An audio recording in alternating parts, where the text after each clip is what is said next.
자, 안녕하세요. 주식비더 머니버디입니다. 허니스트입니다. 저희가 이제 클럽을 하고 있잖아요. 그럼 여기 클럽에 가입하시려는 분들이 처음 오실 때 종종 하시는 말씀이 있어요. 제가 이제 클럽에서 제대로 한번 배워보려고 합니다. 그리고 나중에 이제 전업까지 목표로 하고 있어요. 라고 이제 말씀을 하시는데, 이게 실제로 주식하시는 분들이 그냥 뭐 직장 다니면서 여윳돈으로 조금씩 하지 하는 분들도 있지만, 되게 많은 분들이 제가 알기로는 적극적으로 좀 하려고 하는 분들 중에서는 이러다가 잘 되면 나중에 전업해야지 라고 생각하는 분들도 꽤 많이 계시거든요. 그래서 이제 전업을 마음속에 품고 주식을 하는 분들이 뭐 어떻게 해야 되는지 좀 도움이 되는 얘기를 오늘 나눠보는 시간을 가져보겠습니다. 네, 좋습니다. 아무래도 시국이 시국이고 여러 가지 진짜 포스트 질병 사태 때는 여러 가지 산업하고 이런 게 많이 바뀐다라고 하고, 최근 들어서 확실하게 주식 투자 아니면 주식에 대한 이런 전업 투자 이런 부분에 대한 관심도가 정말 많이 높아지고 있는 것 같긴 해요. 아무래도 뭐 여러 가지 이유가 있겠죠. 꿈 같은 전업 투자 이야기를 한번 편하게 해봤으면 좋겠는데, 저는 꼭 하나 말씀드리고 싶은 거는 수익 내는 방법을 하나로 딱 정해놓고서 전업 투자하고 싶어 하시는 분들이 많다, 요 이야기를 해보고 싶어요. 수익 내는 방법이 하나로 정해놓는다라는 거는, 많은 사람들이 전업 투자는 어떻게 보면은 딱 그림이 정해져 있습니다. 빠르게 데이 트레이딩하고 단기 단타 잘 치고 스캘핑 하면서 그렇게 하루하루 일당 벌어내면서 투자 생활만을 하면은 전업 투자자의 완성이다, 뭐 이거 공식처럼 좀 정해져 있는 것 같더라고요.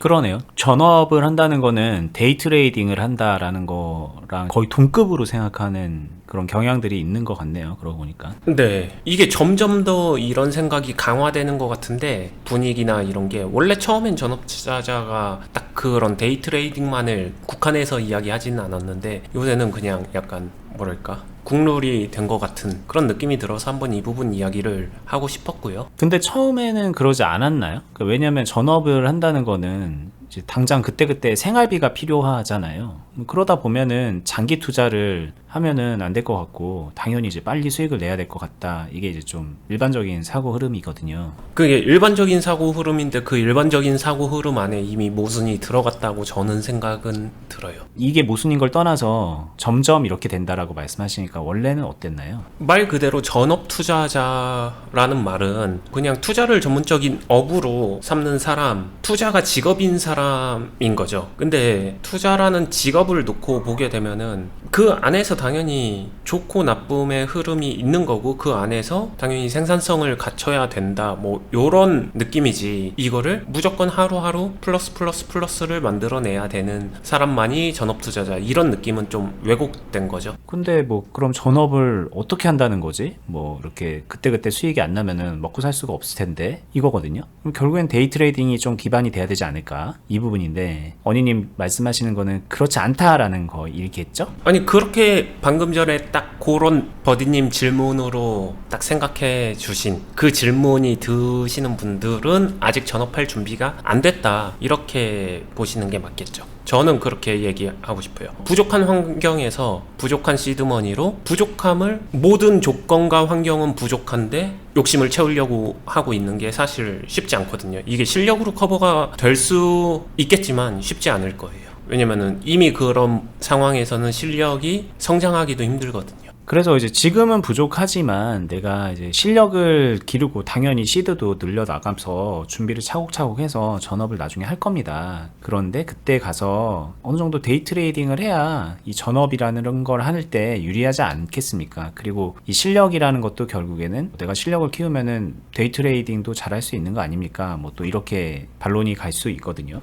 그 부분은 동의합니다. 방금 전에 말씀하신 게 이게 진짜로 아다르고 어다르 느낌인데, 데이 트레이딩 자체를 제가 부정하거나 아니면은 빠른 단기 단타 매매를 부정하거나 이런 거는 아니에요. 할 수 있으면은 섞어주면 된다. 하지만 그게 투자나 매매의 전부는 아니다, 이거를 이야기를 하는 거죠. 하지만 전업 투자하는 사람들은 거의 하루하루 약간 장사하듯이 모든 거를 총동원해서 단타 생활을 해 나가는데, 시장 좋고 잘 될 때는 그 자체가 괜찮겠지만 그 자체가 굉장히 많은 리스크를 가지고 있기 때문에 전업을 꾸준하게 이어나가기가 생각보다 쉽지 않다, 이미 굉장히 힘든 길을 선택을 하는 거다, 뭐 요 정도 이야기라고 받아들여 주시면 될 것 같아요. 그러니까는 이제 저희 클럽에 와서 이제 가입하시면서 저 전업을 이제 나중에 하려고 한 생각이 있습니다. 그래서 좀 배워보려고 합니다. 경험도 쌓아보려고 합니다. 실력을 키우려고 합니다. 라고 할 때 이런 분들이 있다 그러면 어떤 조언을 해줘야 되는 걸까요?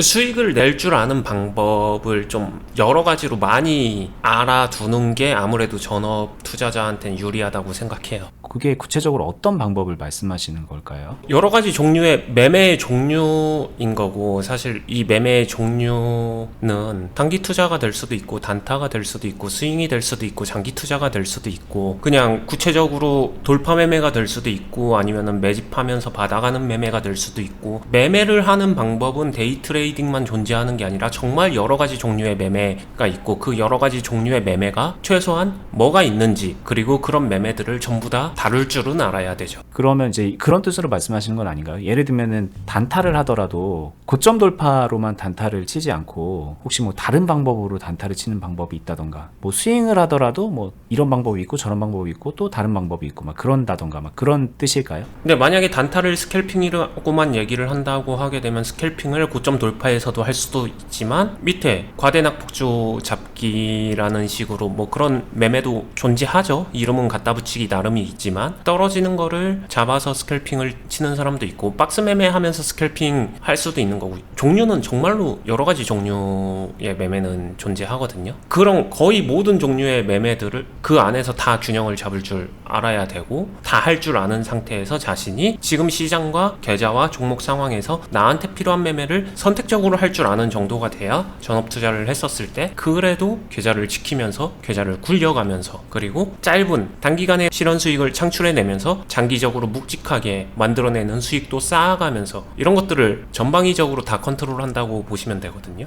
근데 이렇게 말만 들어도 숨이 턱턱 막히니까 되게 단순하게 장사하듯이 하루하루 단타로, 단타 중에서도 고점 돌파로 뭐 이렇게 좀 정형화시키고 단순화시키면서 매매를 하는 사람들이 많이 생겨나고 있죠. 이게 그런 것 같아요. 주식을 내가 잘하고 싶어 라는 생각이 들 때 어떤 식으로 접근하느냐의 문제 같은데, 지금 많은 분들이 어떻게 하고 있냐면, 사실은 저도 예전에 그랬지만 고점 돌파 연습 많이 해야지, 뭐 나중에는 뭐 수익 연습 많이 해야지, 이런 식으로 해서 매매를 이제 뭔가 카테고리화 시켜서 소규모의 영역이잖아요. 작은 영역, 뭐 고점 돌파, 박스권 매매, 이런 식으로 자기가 그 카테고리화한 것들을 시간을 두고 되게 열심히 연습을 하고 그거를 갈고 닦으려고 하는 거죠. 그래서 실제로 연습을 하면은 뭐 처음 했을 때보다는 숙련도가 높아질 수 있잖아요. 그래서 안 나던 수익이 막 날 수도 있고, 그러니까 자신감도 점점 붙고, 그럼 이제 다른 거 해볼까? 뭐 이런 식으로 가게 되는데, 이렇게 접근하는 방법도 있겠지만 어니님 같은 경우에는 그렇게 카테고리화 시켜서 그거를 단편적으로 배우라고 하기보다는 일단은 균형을 잡는 거를 먼저 할 줄 알아라. 그 균형이라는 건 이제 리스크와 수익을 절묘하게 이제 관리를 하면서 리스크 관리도 하고 수익을 내는 거겠죠. 이제 그걸 할 줄 아는 상태에서 다양한 상황에 맞춰가지고 매매를 하면, 그럼 자연스럽게 고점 돌파 상황도 만나게 되고, 박스 매매도 만나게 되고, 낙주 매매도 하게 되고, 막 여러 가지 상황이 만들어지겠죠. 그리고 그 상황에서 자연스럽게 숙련도가 올라가겠죠. 이게 어디부터 시작을 하느냐의 문제 같은데, 이게 근데 저는 또 그 생각도 해요.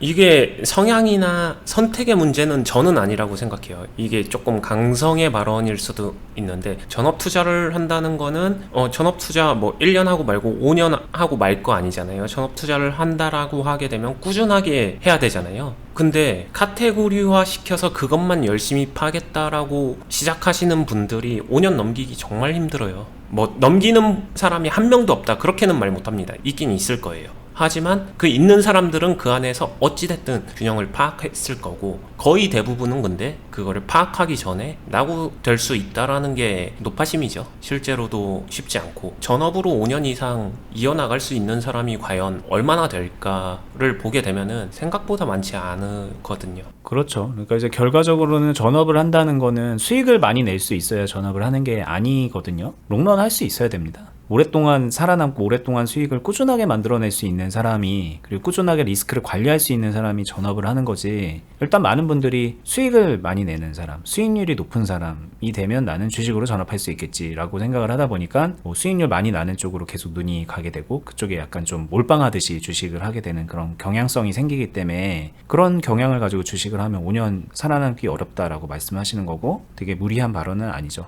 네, 이게 왜 우리나라에서 사업하는 사람들 보게 되면은 새로 생기는 벤처기업들 아니면 사업체들이 사실 마의 구간이라고 하잖아요. 3년에서 5년 넘기는 거. 그 안에 거의 대부분이 이렇게 폐업을 하게 되는 수순을 거친다고 하잖아요. 이게 참 여러 가지를 의미하고 있는 것 같은데, 전업 투자자는 사실상 개인 사업자가 되는 거나 마찬가지인 거고, 그 안에서 자신이 모든 것들을 다 다루면서 컨트롤 해야 되기 때문에 생각보다 만만하게 단순하게 보지는 않는 게 좋다, 이 이야기를 드리고 싶어요. 그러면 전업 투자 하지 말란 얘기냐라고 하게 되면 그렇진 않아요. 전업 투자 분명히 매력이 있습니다. 하지만 그 매력적인 장점을 진짜 내 것으로 만들기 위해서는 생각보다 많은 준비가 필요하다, 이 이야기를 꼭 해드리고 싶은 거죠. 근데 그럼 좀 구체적으로 그럼 어떤 준비를 해야 될까요? 실제로 전업을 이제 마음속에 품고서 주식하는 분들이 뭘 어떻게 준비하면서 주식을 해야 되는 것인가? 제 기준에서 두 가지의 관점을 공유해드리면은, 하나는 기술적으로는 위기관리 능력, 종목이나 매매가 자신의 뜻대로 되지 않았을 때 자신은 무엇을 어떻게 할 수 있는가, 여기서 자신이 선택할 수 있는 게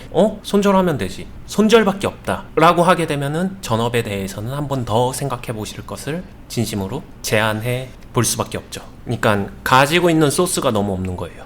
손절 말고 다른 게 있나요? 이렇게 질문을 하는 순간 그분은 매매에 대해서 아직은 많이 모르는 거거든요. 아직은 많이 모른다. 요식업을 차리는데 자신만의 요리를 만들어낼 수 있는 소스가 아직은 부족하다. 자리 잡기가 좀 애매한 부분이 있다. 뭐 요 정도 선으로 생각해 주시면 되고요. 두 번째는 자산관리 능력, 계좌관리 능력, 즉 자산의 프로세스, 흐름을 자기가 컨트롤하는 거죠. 사업을 하는 거나 마찬가지라고 했잖아요. 소득과 지출을 컨트롤하면서 그 안에서 진짜로 생존이잖아요. 돈의 유입과 지출을 컨트롤할 수 있어야겠죠. 다르게 말하면은 사업체를 차렸는데 버는 거 생각 안 하고 쓰는 것만 막 쓰게 되면은, 아니면 적자만 계속 나면은 당연히 그 사업체는 오래 유지하기 힘들겠죠. 그거랑 같은 맥락이라서 이 두 가지 관점을 진지하게 생각을 해봐야겠죠. 지금 말씀하시는 거는 굉장히 당연한 얘기인데, 이제 예를 들면 우리가 사업을 하면 여기서 사업체에서 수입이 생기고 이 사업체 자체적으로 지출이 생기거든요. 그리고 이제 그냥 개인 사업이라고 생각할게요. 그럼 여기 사업에서 만들어지는 이제 잉여 그런 영업 이익금 같은 걸로 세금도 내고 뭐도 하고 하면서, 중요한 게 이제 살아가는 요 생활비까지 뺐어야 되는 거잖아요.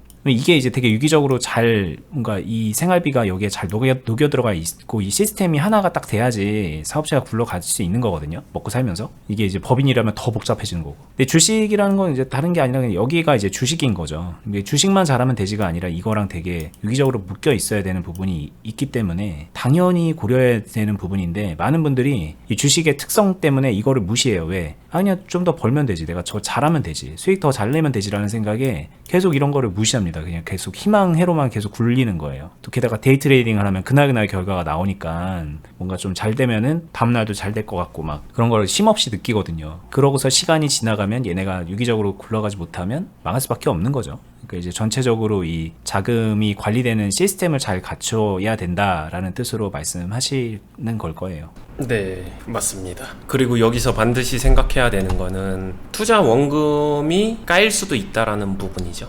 여기가 침범 당할 수도 있다라는 거죠. 그렇죠. 이거 사업하면은 되게 당연한 거거든요. 사실 사업 자본금이 깎일 수도 있는 거잖아요. 계속 손해가 나고 그러면 그 와중에서도 그거를 관리해서 먹고 살면서 사업체를 다시 제자리로 돌리고 성장시켜 나가야 되는 그 리스크를 짊어지고 있는 거기 때문에 그 리스크를 굉장히 세심하게 관리해야 되는 건데. 네. 근데 많은 사람들이 생각을 하는 포커스가 나 직장 다닐 때 월급 얼마, 급여라는 거는 이것저것 다 띄고 나한테 실수령 금액으로 들어오는 거잖아요. 다 띄고서 순이익으로 들어오는 거잖아요. 그리고 이걸 토대로 나 생활비 얼마니까 이렇게 나눴으면 돼. 되게 조금은 더 자산 관리 흐름이 단조롭거든요. 근데 전업 투자를 하게 되면 그 부분이 조금은 더 훨씬 더 복잡할 수 있다라는 거를 아셨으면 좋겠어요. 근데 많은 사람들이 주식 투자에서 수익금 얼마, 그리고 내 급여는 얼마, 수익금이 내 급여보다 크네? 나 이제 전업할 수 있겠어. 이렇게 하는데, 내가 급여가 월 한 500만 원을 받는 사람이다 라고 하게 되면은 근데 내가 최근 한 1년 정도를 보니까 평균적으로 연간 수익을 보니까 한 8천만 원을 찍었다. 그러면은 연간 소득이 한 8천 정도의 수익을 냈다. 이렇게 비교하게 되면 연간 8천만 원이나 수익 냈어? 수익 되게 잘 냈네? 이거 그러면은 평균적으로 월로 환산한다고 하더라도 한 700만 원 조금 안 되게 600 이상은 되니까, 그러면은 내 급여보다 높은 건데 이 정도면은 그래 조금 수익 덜 내서 월 500 정도는 찍을 수 있는 거니까 이 정도면 나 전업해도 될 것 같은데 하고서 이 정도면 전업해야지 이렇게 쉽게 생각할 수도 있거든요. 근데 이 셈법이 저는 틀렸다라고 말은 못하지만 되게 위험한 생각일 수 있다라고 조심스럽게 이야기 드리고 싶어요. 여기서 가장 위험한 발상은, 숫자는 그럴싸해 보일지 몰라도 살아감에 있어서 감정값이 빠져 있어요. 이 500은 사실 따박따박이거든요. 따박따박이 왜 중요하냐면은, 이게 들어오지 않아도 이 500을 다 썼어도 다음 달 10일 뭐 이런 식으로 급여일이 정해져 있는 날짜를 기다리면 이 돈이 꼽힙니다, 통장에. 그럼 그걸 가지고 다시 풀어나갈 수 있는 어떤 확정적 자산 흐름의 값이 존재를 해요. 하지만 투자는 그렇지가 않거든요. 그럼 언제 들어올지 모르는 그 수익금, 거기서 오는 압박감, 중압감, 이 감정은 평상시 매매보다 훨씬 더 어려울 거예요. 뭐 이런 부분들이 생각보다 많은 디테일한 차이를 만들어내거든요. 자, 그래서 그럼 뭐 어떻게 해야 되는 걸까요? 이게 지금 뭐 이런 리스크가 있다라고 하는 건 사실 조금만 생각해보면 알 수 있는 부분이에요, 여러분들. 사업을 시작하는데 내가 물건을 좀 팔아봤더니 돈이 벌리네? 그러면은 직장 때려치고 여기에 올인해볼까? 이럴 수 없는 거거든요. 그럼 이제 뭘 준비해야 되는가를 이제 주식의 측면에서 보자면, 예를 들면은 돈을 되게 많이 만들어 놓고 하면 되나요? 물론 이제 실력도 길러야 되겠지만, 이게 지금 뭔가 8천만 원을 벌어들이는 이게 부족하다라는 얘기로 들릴 수도 있을 것 같아요. 그러니까 내가 한 2억 정도는 버는 그런 시스템이 되면, 그러면은 뭐 좀 안 될 때 3천만 원으로 줄더라도 먹고는 살 수 있잖아. 그럼 요렇게 이제 8천에서 이제 너무 성급하게 결정하지 말라는 얘기인가? 그럼 2억을 벌게끔 하려 그러면 내가 좀 더 투자금이 많아야 된다는 얘기인가? 이제 또 요렇게 생각을 할 수도 있을 것 같아서. 네, 이 포커스가 이렇게 숫자적으로만 가지 않았으면 좋겠다라는 생각이에요. 여기서 8천이 됐든 2억이 됐든 일단 기본적으로 이 숫자를 만드는데 자신이 어느 정도 꾸준하게 만들 수 있는가, 그게 첫 번째일 것 같고요. 두 번째는 계좌에 손대지 않을 수 있는 외적인 자금을 형성할 수 있는가도 될 것 같고요. 그러니까 이 환경에 대한 부분을 훨씬 더 많이 생각해야 된다는 거죠. 이 8천이라는 숫자가 만약에 1년 동안 8천을 벌었다라고 해서 내년에도 무조건 8천을 벌 수 있다라고 장담할 수는 없거든요. 그러니까 실질적으로는 이 사람이 8천을 어떻게 벌었나도 되게 중요할 것 같고요. 정말로 저 8천 번 거 중에 하나 정말 타이밍이나 흐름적으로 운때 잘 맞아서 큰 수익으로 만든 걸 수도 있잖아요. 그러니까 수익을 어떻게 창출하고 있는가 부분이 좀 중요할 것 같아요. 저는 마지막으로 하나만 이 얘기만 좀 해볼게요. 다 뭔가 이해는 할 만한 얘기인데 이게 왜 마음속에 거부감이 드느냐면은 다 알겠습니다. 근데 결국에는 이거 다 주식 못해서 이러는 거잖아요. 내가 주식을 잘하면, 남들보다 조금 더 특출나게 뭔가를 잘하면, 그러면 결국에는 다 풀리는 문제 아닐까요? 그래서 제일 중요한 건 그 실력 같습니다. 이 실력에 대한 얘기를 해야지 왜 계속 실력이 없는 사람인 것처럼 얘기하시죠? 물론 내가 지금 실력은 없지만 이 실력을 길러서 전업하고 싶다는 건데, 물론 이제 이런 것들도 다 어느 정도는 고려하겠지만 이 실력을 기른다는 건데 이거에 좀 집중해 주시면 안 될까요? 라고 이제 얘기한다면 어떨까요? 동의합니다. 동의하나요? 네, 실력을 먼저 길러야겠죠. 그 실력에는 주식의 매매 실력, 아니면은 주식 투자의 실력이란 건 당연히 매매 기술적 실력도 있지만 계좌를 관리하는 능력을 갖추는 실력도 존재할 거고, 돈이 어떻게 수익을 만들어내는지 그거를 조율할 줄 아는 실력도 존재할 거고, 그런 다방면의 실력을 갖추고 나서 전업을 해야죠. 그러니까 맞는 얘기거든요. 실력을 갖추고 전업을 해야 된다. 근데 대부분의 사람들이 나 이 정도 실력이면 됐어라고 자신의 실력을 자가진단하는 포커스가 그냥 이거 하나거든요. 나 1년 동안 8천만 원 수익 냈어. 그럼 나 이제 전업해도 돼. 그죠? 뭐 예를 들면은 나 1년 전에 500만 원으로 시작했는데 1년 동안 하다 보니까 지금 1억 됐다. 야, 요 정도면 해도 되지 않을까? 이게 수익률이 몇 프로냐? 막 이런 생각을 속으로 하게 되고 자신감도 엄청나게 생기고 이러면서 하는 경우들이죠. 네, 심지어 이 정도만 돼도 사실 뭐 좀 그래 뭐 이렇게 만들어낸 거라도 있으니까 물론 이제 이게 되게 잘했다는 건 아니에요. 되게 위험하고 되게 도박적으로 해서 정말 운 좋게 걸린 것도 있겠지만 근데 이제 더 많은 분들은 이거 하지도 않은 상태에서 뭔가 좀 결과물도 없는데 이거 하라는 얘기 아닙니다. 뭔가 이제 자기가 이제 객관적으로 자기 자신에 대한 실력을 검증할 수 있는 결과물이 없는 상태에서 그냥 앞으로 그래야지라는 생각으로 무턱대고 전업을 계획을 하시는 것도 많이 문제가 되기도 하고요. 네, 그 다음에 실제로 전업을 고려할 때는 이거예요. 실력 전에 저퇴직금 한 3억 있습니다. 이 3억 가지고 전업을 해보게 되면은 창업하는 거 같은 거죠. 초기 투자금 3억을 가지고 한번 전업이라는 창업을 하고 싶습니다. 이렇게 해서 해나가면은 저 살아갈 수 있을까요? 이렇게 접근을 하거든요. 여기서 가장 중요한 게 이 실력값이 빠진 거예요. 이걸 모르기 때문에 두루두루 전반적인 실력이 갖춰진 분들은 3억으로도 할 수 있겠죠. 근데 이게 안 갖춰져 있으면은 10억으로 한다 한들 안 될 거예요. 이런 차이점이 존재해야 한다라는 거를 말씀드리고 싶은 거죠. 그리고 이 실력이라는 거는 단순하게 이런 게 아닙니다. 이런 걸 말하는 게 아니에요. 돈을 내가 얼마 있었는데 얼마 벌었다, 돈이 내가 얼마였는데 얼마가 됐다, 이런 개념이 아니라는 거. 이게 이제 오늘의 얘기에 되게 중요한 부분이겠네요. 많은 분들이 그렇게 생각하니까, 그죠? 네, 이게 관점 자체가 이게 실제로 천하제일 단타 대회 입상을 목표로 하는 게 아니라 전업의 목표는 자신의 삶을 가능하다면 클래스 레벨을 올리면서 부유하게 부를 창출하면서 여유 있게 살아가고자 함이 목적일 거잖아요. 그럼 이런 매매가 전업에 과연 그렇게 도움이 될까?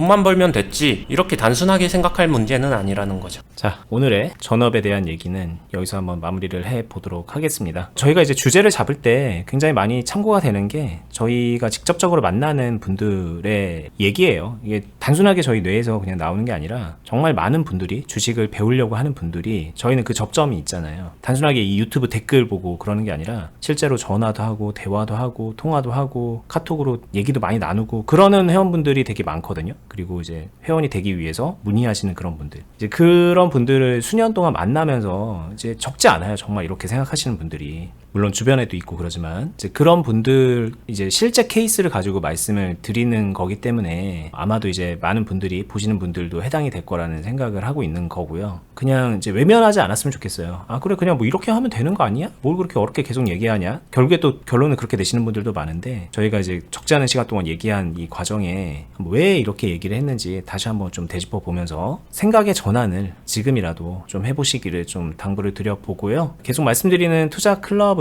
영상 하단부에 설명란에 더보기를 누르시면 됩니다. 댓글란이 아니라 영상 설명란에 더보기를 누르면 링크로 관련된 공지를 안내해 놨습니다. 네이버 카페에 가입 먼저 하시고 한번 공지 읽어보시면 되고요. 저희는 다음에 계속해서 더 유익한 영상으로 찾아뵐게요. 감사합니다. 감사합니다.